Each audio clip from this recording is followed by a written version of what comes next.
Rahayu, cahayu, cah bagus, hati-hati. Kalau selama ini kalian mengira ajian Semar Mesem hanya digunakan untuk membuat seseorang jatuh cinta, mungkin kalian baru melihat kulitnya saja.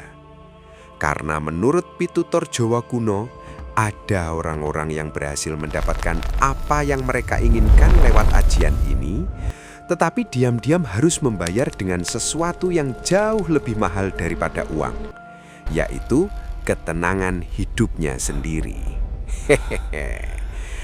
Malam ini Sabda Palon akan membongkar rahasia gelap ajian Semar Mesem yang jarang diceritakan para guru spiritual. Dan mengapa justru orang-orang sederhana, pendiam dan sabar sedang dipersiapkan untuk menerima keberuntungan yang tak terduga. Hong Rohayu, ingsun manunggaling kawula Gusti. Sabda Palon is reborn urban legend. Ajian Semar Mesem yang dibayar dengan karma. Senyum yang tidak pernah gratis. Rahayu, cahayu, cah bagus. Malam ini, Sabda Palon ingin mengajak kalian memasuki sebuah lorong yang sering dibicarakan orang, tetapi sangat sedikit yang benar-benar memahaminya. Lorong itu bernama Ajian Semar Mesem.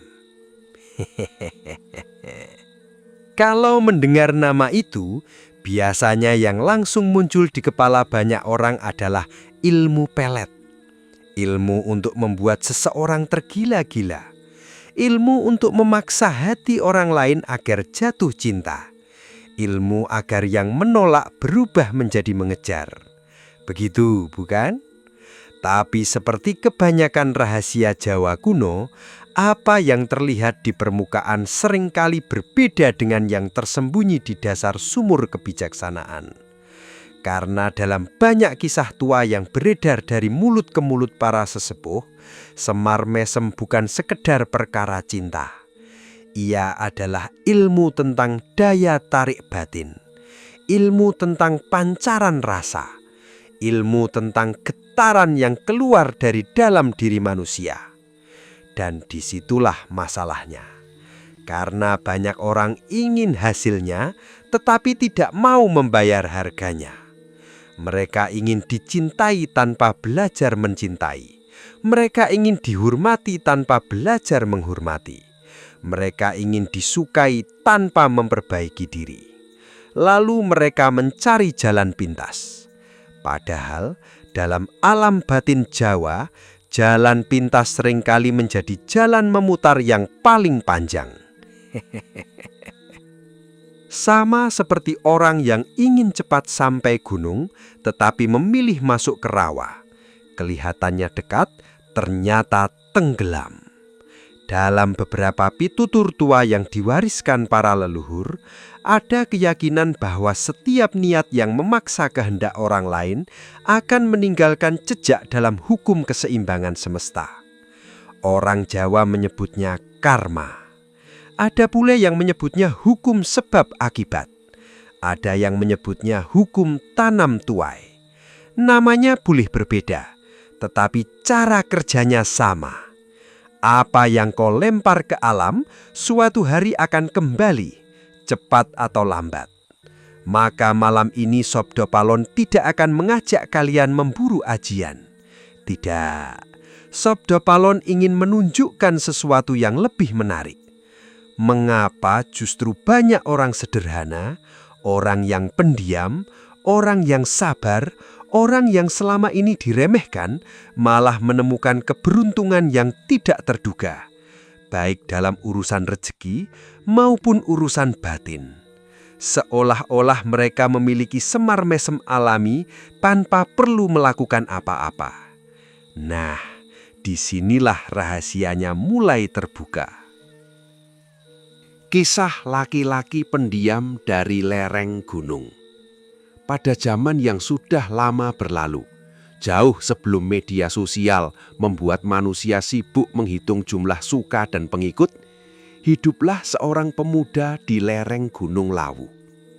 Namanya tidak tercatat dalam kitab besar, tidak terkenal, bukan bangsawan, bukan murid sakti. Ia hanya anak petani biasa. Tubuhnya kurus, bicaranya sedikit. Kalau berjalan menunduk, kalau bekerja diam. Kalau diejek tidak marah, kalau dirugikan tidak membalas. Begitulah suara-suara yang mengikutinya. Tetapi ada satu hal yang tidak diketahui banyak orang. Pemuda itu memiliki kebiasaan yang sangat sederhana. Setiap malam setelah bekerja, ia duduk di bawah pohon besar. Bukan memanggil makhluk gaib, bukan membaca mantra aneh. Ia hanya menenangkan pikirannya, mengatur nafas, mengingat semua kesalahan dirinya sendiri, lalu meminta maaf kepada alam dan kepada Gusti. Malam demi malam, tahun demi tahun. Hehehe, kelihatannya sederhana, bahkan terlalu sederhana untuk disebut ilmu. Tetapi justru disitulah kekuatannya. Karena perlahan-lahan wajah pemuda itu berubah. Bukan bentuknya, melainkan pancarannya. Orang-orang mulai merasa nyaman di dekatnya. Anak-anak senang bermain bersamanya. Orang tua percaya kepadanya. Pedagang senang berurusan dengannya. Dan anehnya, peluang rezeki datang sendiri. Bukan karena ia mengejar, tetapi karena orang-orang mencari dirinya. Dalam bahasa modern, keadaan ini mirip dengan apa yang disebut resonansi emosional.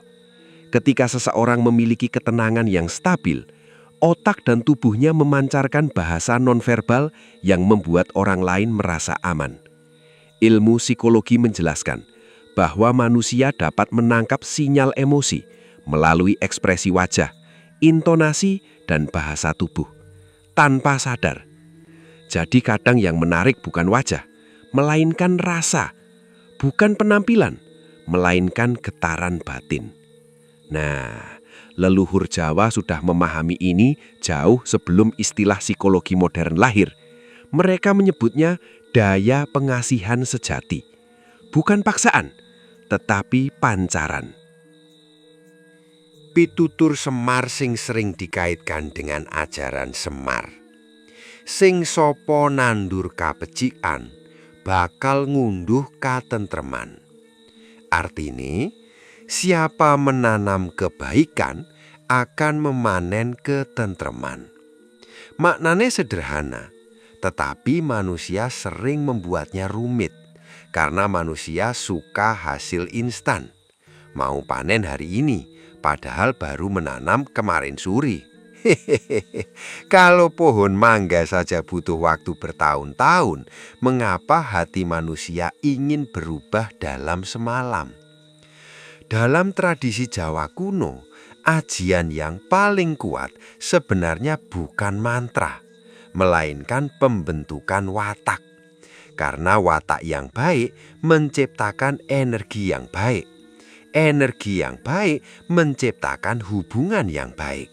Hubungan yang baik menciptakan peluang yang baik, dan peluang yang baik menciptakan kehidupan yang baik. Sederhana sekali, tetapi sering diabaikan. Karena manusia lebih tertarik pada rahasia yang terdengar mistis daripada kebijaksanaan yang harus dipraktekkan setiap hari. Padahal banyak kisah dalam serat Centini dan berbagai babat Jawa menunjukkan bahwa keberuntungan terbesar sering datang kepada mereka yang mampu menjaga laku batin, menjaga ucapan, menjaga niat, menjaga kesabaran. Bukan kepada mereka yang sibuk mencari jalan pintas. Maka, jika malam ini ada cah ayu atau cah bagus yang merasa hidupnya berjalan lambat, sering diremehkan, sering tidak dianggap, jangan buru-buru mengira kalian tertinggal. Karena kadang-kadang alam sedang mematangkan sesuatu. Seperti buah yang belum waktunya dipetik. Kalau dipaksa matang, rasanya asem. Kalau dibiarkan matang sendiri, manisnya mengalir sampai ke bijinya.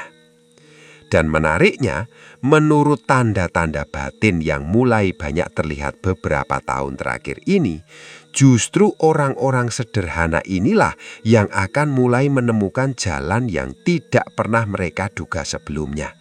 Bukan karena keberuntungan mendadak, tetapi karena hukum semesta sedang menagih hasil dari binih-binih lama yang pernah mereka tanam. Nah, di batch berikutnya, Sabdo Palon akan membuka sisi yang lebih gelap tentang bagaimana ajian Semar Mesem berubah menjadi jebakan karma bagi mereka yang menggunakan daya batin untuk mengendalikan hati manusia, dan mengapa banyak pelakunya justru kehilangan sesuatu yang jauh lebih berharga daripada cinta. Hehehe.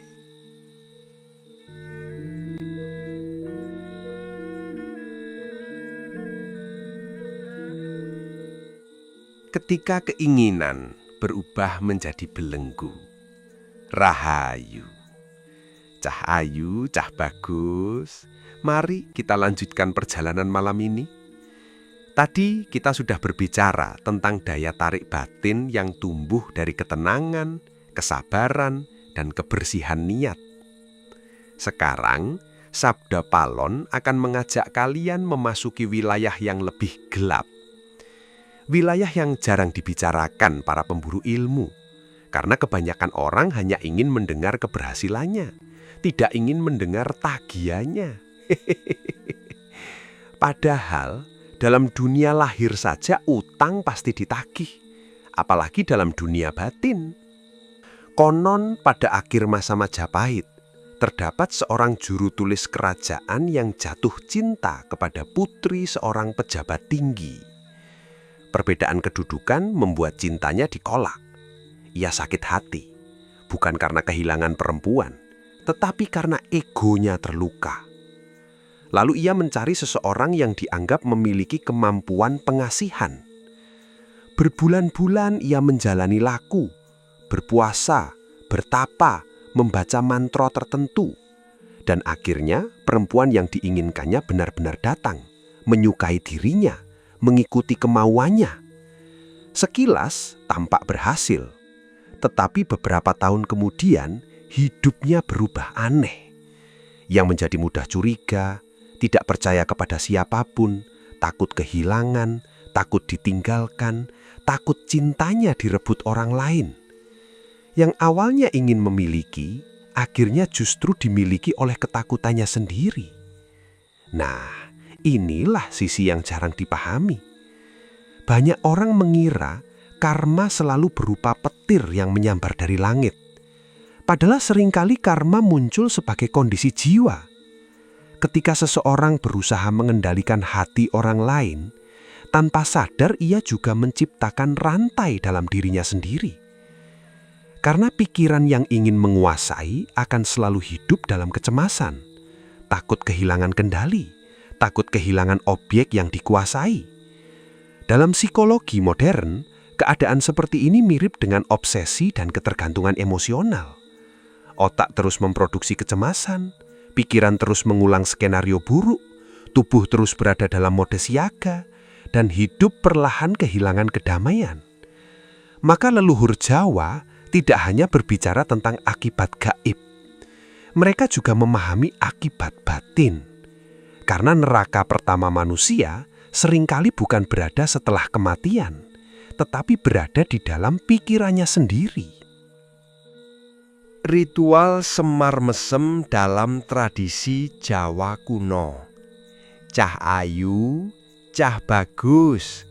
Sekarang kita masuk ke bagian yang sering membuat orang penasaran. Bagaimana sebenarnya laku Semar Mesem dalam tradisi Jawa? Dalam berbagai cerita rakyat dan tradisi lisan yang berkembang di tanah Jawa, Semar Mesem sering dikaitkan dengan puasa tertentu, pengendalian hawa nafsu, meditasi malam, doa-doa pengasihan, dan visualisasi wajah Semar yang tersenyum. Tetapi ada satu bagian yang sering dilupakan, yaitu pengendalian diri. Hehehe. Padahal justru itu inti utamanya. Karena semar bukan simbol nafsu. Semar adalah simbol kebijaksanaan. Dalam berbagai tradisi laku Jawa, seseorang diminta duduk tenang menjelang tengah malam.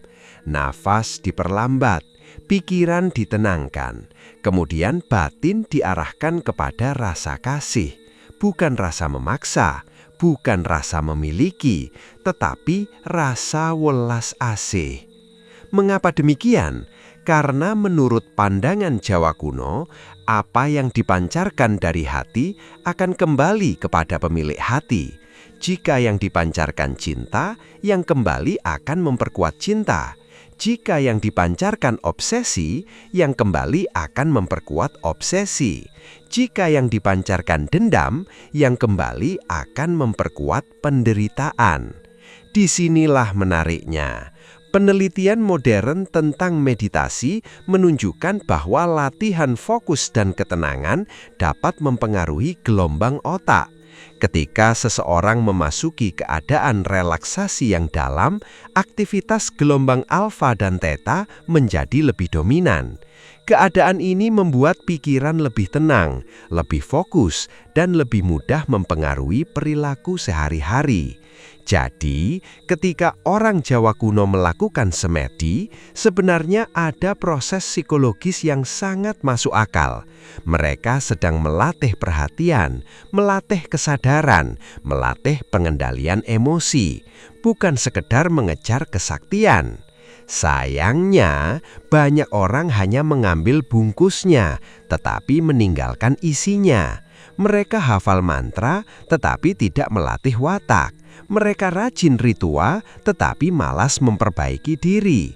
Mereka ingin hasil besar, tetapi tidak mau berubah. Hehehe, mirip orang yang membeli cangkul emas, tetapi malas mencangkul sawah, lalu marah ketika tidak panen.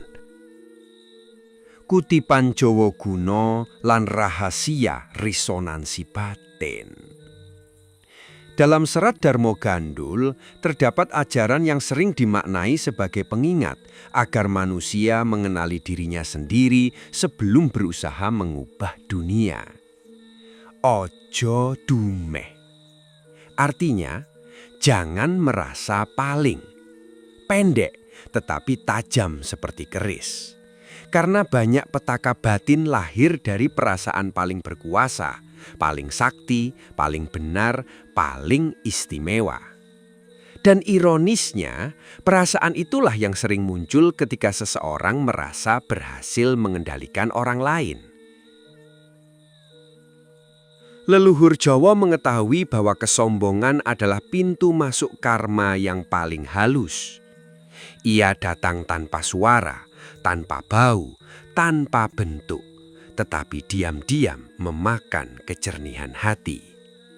Dalam serat Centini juga banyak ditekankan pentingnya menjaga rasa, karena rasa adalah jembatan antara pikiran dan tindakan. Jika rasa kotor, pikiran ikut keruh. Jika rasa bersih, tindakan ikut bersih. Dalam ilmu psikologi modern, hal ini tidak jauh berbeda dengan konsep memori bawah sadar. Pengalaman dan emosi yang terus dipelihara akan membentuk pola perilaku. Jika seseorang terus melatih syukur, otaknya semakin mudah menemukan hal-hal baik. Jika seseorang terus melatih kemarahan, otaknya semakin mudah menemukan alasan untuk marah. Jadi sesungguhnya, ajian paling kuat bukanlah kemampuan mempengaruhi orang lain. Ajian paling kuat adalah kemampuan mempengaruhi diri sendiri. Karena orang yang mampu menguasai dirinya akan memancarkan ketenangan. Orang yang memancarkan ketenangan akan menarik kepercayaan. Orang yang mendapatkan kepercayaan akan memperoleh kesempatan. Dan dari kesempatan itulah rezeki sering datang tanpa dipaksa.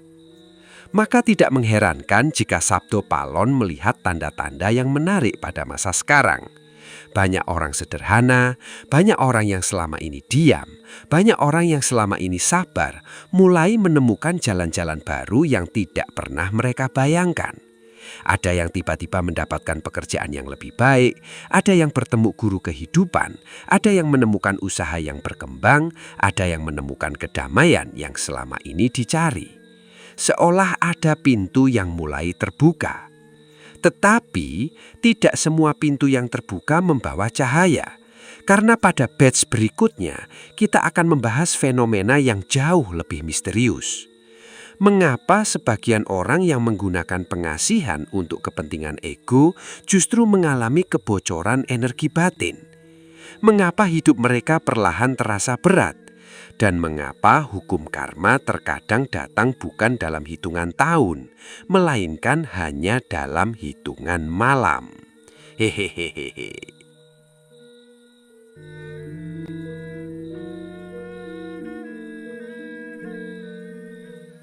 Kebocoran energi yang tidak disadari. Rahayu, Cahayu Jabagus. Semakin jauh kita memasuki pembahasan malam ini, semakin terlihat bahwa yang berbahaya bukanlah ilmu. Yang berbahaya adalah niat manusia ketika menggunakan ilmu. Karena pisau di tangan tabib bisa menyelamatkan nyawa, tetapi pisau yang sama di tangan orang yang dikuasai hawa nafsu bisa mencelakakan banyak orang. Begitu pula dengan berbagai laku batin. Masalahnya bukan pada ritualnya. Masalahnya sering tersembunyi pada keinginan yang ada di balik ritual itu. Nah, dalam banyak kisah tua yang beredar di tanah Jawa, ada cerita tentang orang-orang yang berhasil mendapatkan apa yang mereka inginkan melalui daya pengasihan. Tetapi setelah itu, hidup mereka perlahan berubah. Bukan langsung hancur, bukan langsung celaka. Justru lebih halus. Mereka mulai sulit tidur, mudah marah, cepat lelah, sulit merasa puas. Dan yang paling aneh, mereka merasa ada kekosongan yang tidak bisa dijelaskan. Padahal keinginannya sudah tercapai. Orang yang dicintai sudah datang. Orang yang dikejar sudah berhasil didapatkan. Tetapi batinnya tetap gelisah. Mengapa? Karena dalam pandangan kebatinan Jawa, segala sesuatu yang diperoleh melalui pemaksaan rasa akan menciptakan ketidakseimbangan. Dan ketidakseimbangan itu membutuhkan kompensasi. Orang Jawa kuno menyebutnya tumbal karma. Jangan buru-buru membayangkan tumbal dalam bentuk yang menyeramkan. Karena tumbal yang paling sering terjadi justru bukan kehilangan nyawa, melainkan kehilangan ketentraman, kehilangan kejernihan, kehilangan kebebasan batin. Dalam ilmu psikologi modern, hal ini dapat dijelaskan melalui mekanisme stres kronis. Ketika seseorang terus hidup dalam ketakutan kehilangan sesuatu, tubuhnya memproduksi hormon stres lebih sering. Pikiran menjadi lebih waspada, emosi menjadi lebih rapuh, dan energi mental terkuras sedikit demi sedikit. Maka kadang yang bocor bukan energi gaib, tetapi energi psikologis. Namun akibatnya tetap terasa nyata. Orang menjadi mudah lelah menjalani hidup. Kisah pengrajin keris dan kutukan yang tidak terlihat. Konon pada masa setelah runtuhnya Majapahit, hiduplah seorang pengrajin keris yang cukup terkenal di wilayah pesisir utara Jawa. Ia memiliki kemampuan membuat pusaka yang indah. Banyak orang datang memesan, banyak bangsawan menghormatinya. Tetapi ada satu kelemahan dalam dirinya. Ia sangat ingin dipuja. Ia sangat ingin dianggap luar biasa. Maka ketika mendengar tentang berbagai laku pengasihan, ia tertarik. Bukan untuk mencari pasangan, bukan untuk mencari cinta, melainkan agar semua orang semakin mengaguminya. Tahun demi tahun berlalu dan keinginannya memang terwujud. Namanya semakin dikenal, muridnya semakin banyak, pujian datang dari berbagai arah. Tetapi diam-diam hidupnya menjadi sepi. Ia mulai curiga kepada murid-muridnya. takut disaingi, takut dilupakan, takut kalah terkenal. Akhirnya, setiap pujian justru melahirkan ketakutan baru.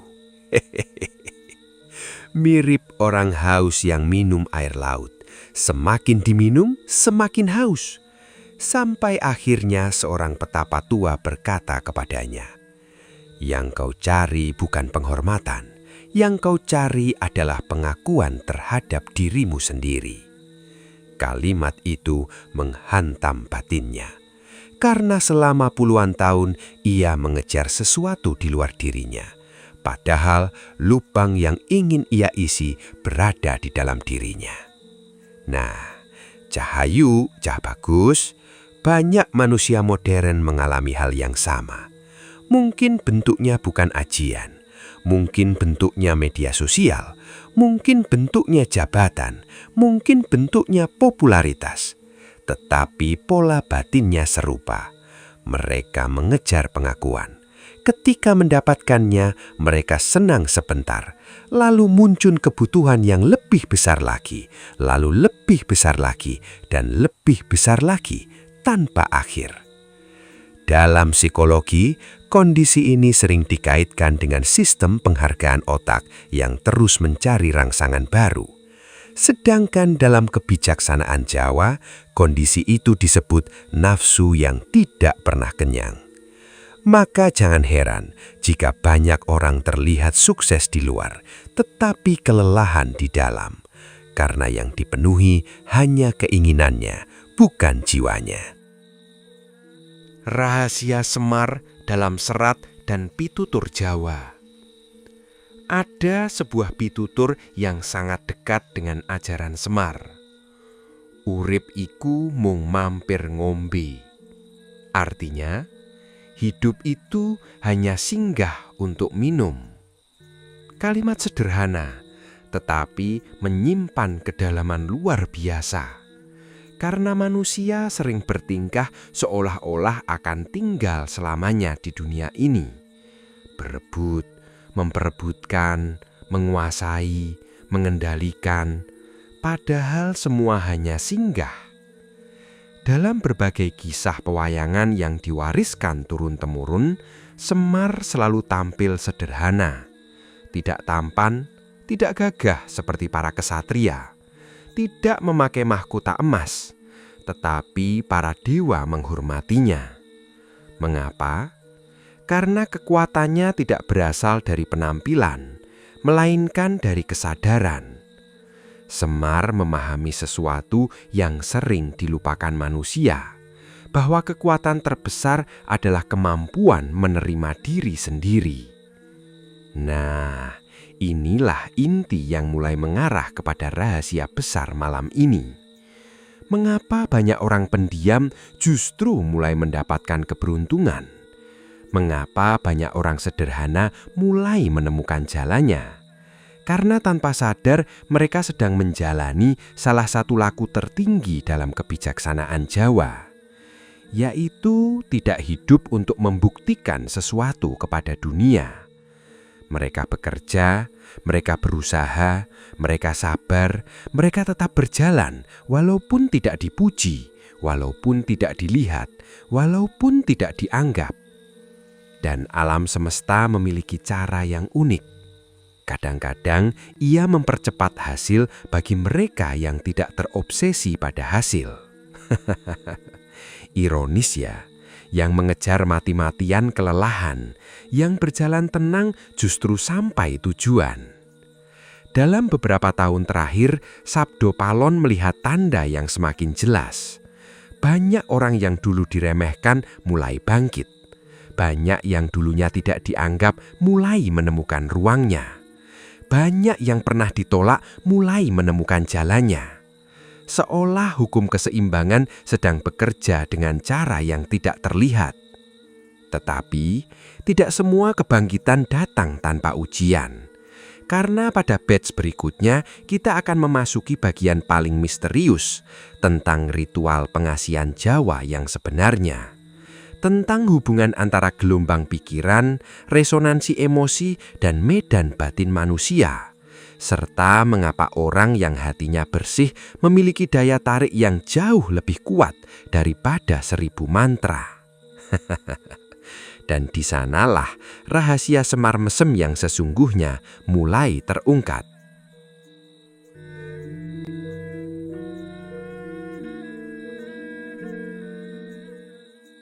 Ritual yang hilang dari pembicaraan banyak orang. Rahayu, cah ayu, cah bagus. Sekarang kita sampai pada bagian yang paling sering disalahpahami. Banyak orang membicarakan mantra, banyak orang membicarakan puasa, banyak orang membicarakan malam keramat. Tetapi sangat sedikit yang membicarakan syarat utama dari semua lagu itu, yaitu kebersihan rasa. Padahal tanpa itu, semua ritual hanya menjadi gerakan kosong, seperti kendi indah yang tidak berisi air. Dalam beberapa tradisi lagu Jawa yang diwariskan secara turun-temurun, seseorang yang hendak menjalani laku pengasihan tidak langsung diberi mantra, tidak langsung diberi amalan.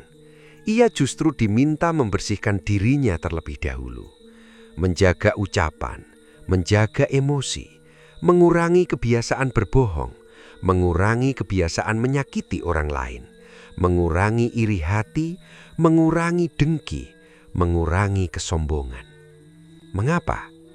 Karena para leluhur memahami sesuatu yang luar biasa, bahwa manusia membawa medan batin, membawa getaran rasa, membawa pancaran emosi.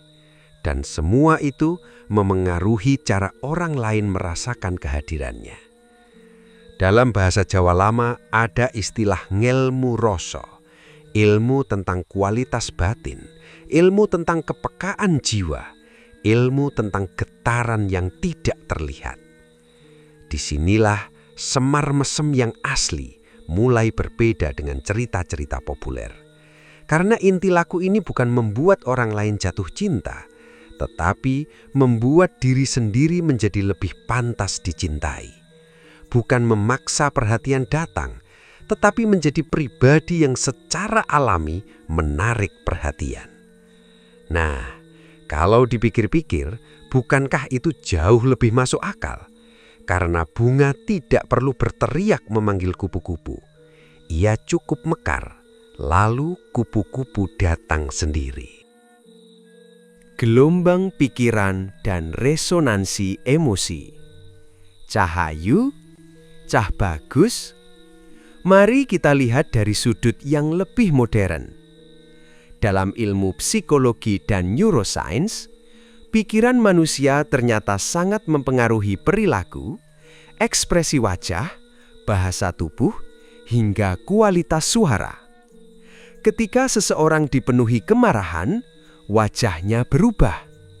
Ketika seseorang dipenuhi kecemasan, nafasnya berubah. Ketika seseorang dipenuhi ketenangan, seluruh tubuhnya ikut berubah. Tanpa sadar, bahkan sebelum mulut berbicara, tubuh sudah lebih dahulu mengirimkan pesan. Nah, orang Jawa kuno tidak menggunakan istilah neuroscience. Mereka tidak menggunakan istilah psikologi modern, tetapi mereka mengamati manusia selama ratusan tahun. Dan mereka menemukan pola yang sama, bahwa batin yang tenang memancarkan daya tarik. Batin yang penuh dendam memancarkan tekanan.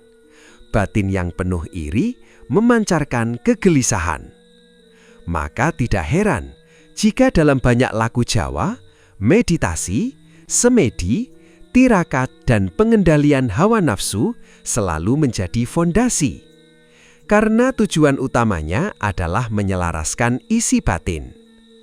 Dalam kondisi relaksasi yang dalam, otak manusia lebih mudah memasuki gelombang alfa dan theta. Keadaan ini sering dikaitkan dengan fokus yang lebih baik, ketenangan, kreativitas, dan keterhubungan yang lebih dalam dengan memori bawah sadar. Maka ketika seseorang melakukan semedi dengan niat yang baik, ia sebenarnya sedang menata ulang pola pikirnya, sedang membersihkan ruang batinnya, sedang mengurangi kebisingan dalam pikirannya. Dan ketika kebisingan berkurang, karisma alami mulai muncul. Hehehe. Lucunya, banyak orang mencari karisma di luar, padahal sumbernya berada di dalam. Mereka membeli pakaian mahal, mengubah penampilan, mencari simbol-simbol kekuatan, tetapi lupa memperbaiki isi hatinya. Padahal orang yang damai sering terlihat lebih menarik daripada orang yang sibuk menunjukkan kehebatannya. Kutipan Jawa kuno dan tanda kebangkitan orang-orang sederhana. Dalam serat Centini, terdapat ajaran yang selaras dengan kebijaksanaan Jawa mengenai pengendalian diri. Menang tanpa ngasorake, sugih tanpa bondo, digdaya tanpa aji. Artinya, menang tanpa merendahkan, kaya tanpa harta, berwibawa tanpa kesaktian. Maknanya sangat dalam, karena kemenangan tertinggi bukanlah mengalahkan orang lain, melainkan mengalahkan diri sendiri. Kekayaan tertinggi bukanlah banyaknya harta, melainkan cukupnya hati. Dan kesaktian tertinggi bukanlah kemampuan mempengaruhi manusia, melainkan kemampuan mengendalikan hawa nafsu. Nah, kalimat inilah yang terasa semakin relevan dengan keadaan zaman sekarang. Karena dunia modern sering mengajarkan manusia untuk terus bersaing, terus membandingkan, terus mengejar, terus membuktikan diri. Akibatnya, banyak orang lelah, banyak orang kehilangan arah, banyak orang kehilangan hubungan dengan dirinya sendiri. Tetapi di tengah kebisingan itu, ada kelompok manusia yang diam-diam sedang bertumbuh. Mereka bukan selebritas, bukan tokoh terkenal, bukan orang yang selalu tampil di depan. Mereka adalah orang-orang biasa, yang tetap jujur saat banyak orang curang, yang tetap sabar saat banyak orang marah, yang tetap bekerja saat tidak ada yang melihat, yang tetap berbuat baik saat tidak ada yang melihat. Dan menariknya, mereka mulai memanen sesuatu, sedikit demi sedikit. Peluang datang, pertemuan penting terjadi, jalan terbuka, rezeki bergerak, hubungan membaik, batin lebih tenang. Seolah kehidupan sedang mengembalikan sesuatu yang pernah mereka tanam bertahun-tahun lalu. Karena hukum karma tidak selalu datang sebagai hukuman. Kadang ia datang sebagai hadiah. Kadang ia datang sebagai pertolongan yang tidak terduga. Kadang ia datang sebagai pintu yang tiba-tiba terbuka setelah lama terkunci. Dan pada batch terakhir nanti, Sabdo Palon akan membuka simbol terbesar dari pembahasan malam ini. Mengapa ajian Semar Mesem yang sejati tidak membutuhkan paksaan? Mengapa karma selalu meminta keseimbangan? Dan mengapa masa depan justru lebih berpihak kepada mereka yang tetap sederhana, pendiam dan sabar di tengah zaman yang semakin gaduh? Disitulah rahasia terakhir akan terungkap.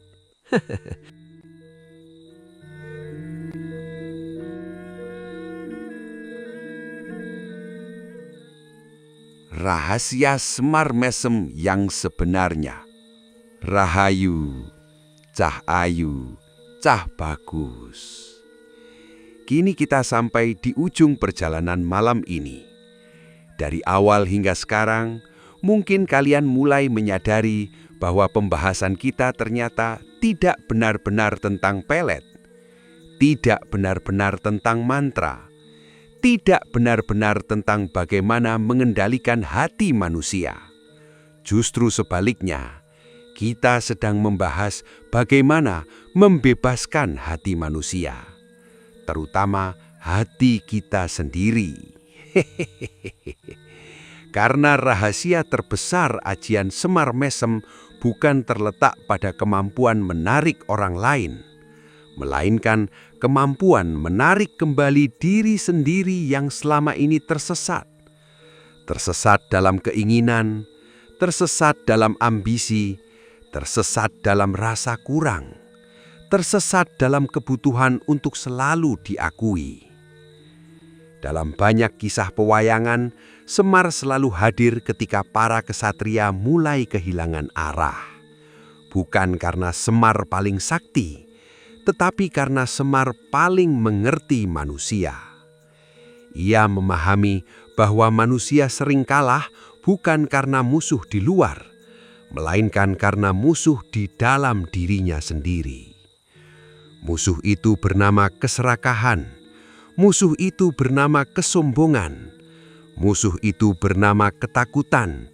Musuh itu bernama keinginan untuk menguasai segala sesuatu. Dan ketika seseorang berhasil mengalahkan musuh-musuh itu, muncullah daya tarik yang jauh lebih kuat daripada mantra apapun, yaitu ketulusan. Nah, ketulusan inilah yang tidak bisa dipalsukan, tidak bisa dibeli, tidak bisa dicuri, tidak bisa dipinjam. Orang boleh meniru kata-katamu, orang boleh meniru penampilanmu, tetapi orang tidak bisa meniru ketulusanmu. Karena ketulusan lahir dari perjalanan batin yang panjang, dari luka yang disembuhkan, dari ego yang dilembutkan, dari kesabaran yang terus dipelihara. Maka jangan heran jika banyak orang sederhana justru memiliki daya tarik yang luar biasa. Mereka tidak berusaha memikat, tetapi kehadiran mereka menenangkan. Mereka tidak berusaha menguasai, tetapi keberadaan mereka dirindukan. Mereka tidak berusaha menjadi pusat perhatian, tetapi orang-orang merasa nyaman berada di dekatnya. Bukankah itu Semar Mesem yang sesungguhnya?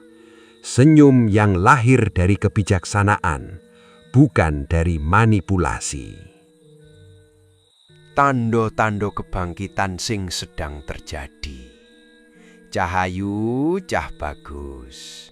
Sabda Palon melihat satu hal yang menarik dalam perjalanan zaman sekarang. Dunia semakin bising, semakin ramai, semakin penuh perlombaan, semakin penuh pencitraan, semakin banyak manusia yang sibuk terlihat hebat, tetapi semakin sedikit yang benar-benar damai. Dan justru karena itulah keseimbangan mulai bergerak. Dalam hukum alam, ketika satu sisi menjadi terlalu berat, sisi lain akan bangkit untuk menyeimbangkannya. Begitu pula kehidupan manusia. Saat dunia terlalu memuja keramaian, keheningan mulai dicari. Saat dunia terlalu memuja pencitraan, keaslian mulai dihargai. Saat dunia terlalu memuja kesombongan, kerendahan hati mulai dicari.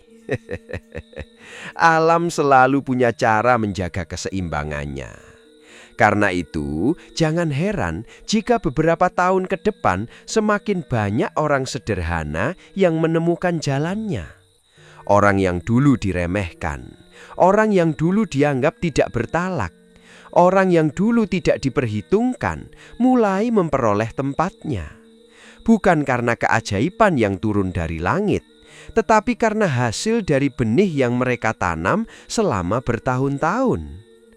Dalam serat Gotoloco terdapat ajaran yang mengingatkan manusia untuk mengenali dirinya sendiri sebelum sibuk menghakimi dunia. Karena perubahan terbesar selalu dimulai dari dalam, bukan dari luar. Dan itulah yang sedang terjadi. Banyak jiwa sedang dibangunkan oleh kehidupan. Ada yang dibangunkan melalui kegagalan, ada yang dibangunkan melalui kehilangan. Ada yang dibangunkan melalui kesepian, ada yang dibangunkan melalui penderitaan. Karena kadang-kadang penderitaan bukan hukuman, melainkan ketukan di pintu kesadaran. Maka jika saat ini hidup kalian terasa berat, jangan langsung menganggap alam sedang memusuhi kalian. Bisa jadi alam sedang mempersiapkan ruang yang lebih besar. Sama seperti petani yang harus membajak tanah sebelum menanam benih. Tanah yang dibajak memang tampak berantakan, tetapi justru itulah awal kehidupan baru. Pitutur penutup dan doa batin. Cahayu, Cah Bagus, sebelum kita berpisah malam ini, Sabdo Palon ingin meninggalkan satu pitutur dari kebijaksanaan Jawa yang telah bertahan melewati zaman. Dari ajaran yang sering dikaitkan dengan warisan para leluhur Nusantara. Suro diro joyo ningrat, lebur dening pangastuti. Artinya, segala kekuatan, kekerasan dan keangkuhan akan luluh oleh kasih sayang. Maknanya sangat dalam, karena pada akhirnya bukan ketakutan yang mengubah manusia, bukan paksaan yang mengubah manusia, bukan kekuasaan yang mengubah manusia, melainkan kasih yang lahir dari kesadaran. Maka, jika ada pelajaran yang bisa dibawa pulang malam ini, mungkin hanya satu. Jangan sibuk mencari cara mengendalikan orang lain. Pelajarilah cara memahami dirimu sendiri. Jangan sibuk mencari ajian untuk memikat dunia. Pelajarilah cara membersihkan hatimu sendiri. Karena ketika hati menjadi jernih, kehidupan akan memantulkan kejernihan yang sama. Dan ketika batin menjadi tenang, jalan-jalan yang sebelumnya tidak terlihat akan mulai terbuka. Hehehe, kadang rezeki datang bukan karena kita mengejarnya, tetapi karena kita sudah siap menerimanya. Kadang cinta datang bukan karena kita memaksanya, tetapi karena kita sudah menjadi pribadi yang layak menerimanya.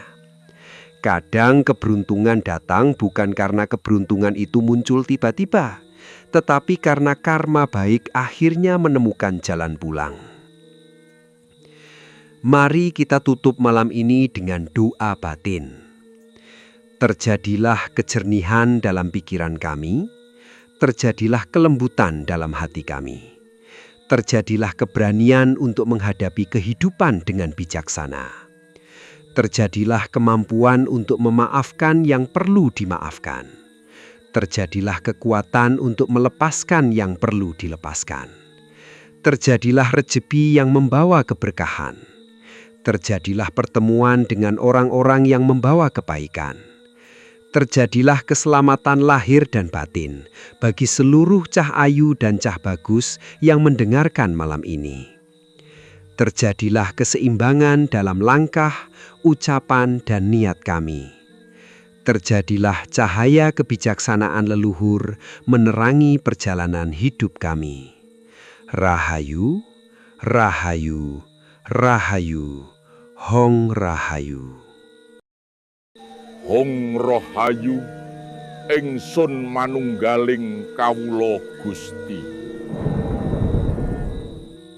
Sabdo Palan is reborn urban legend.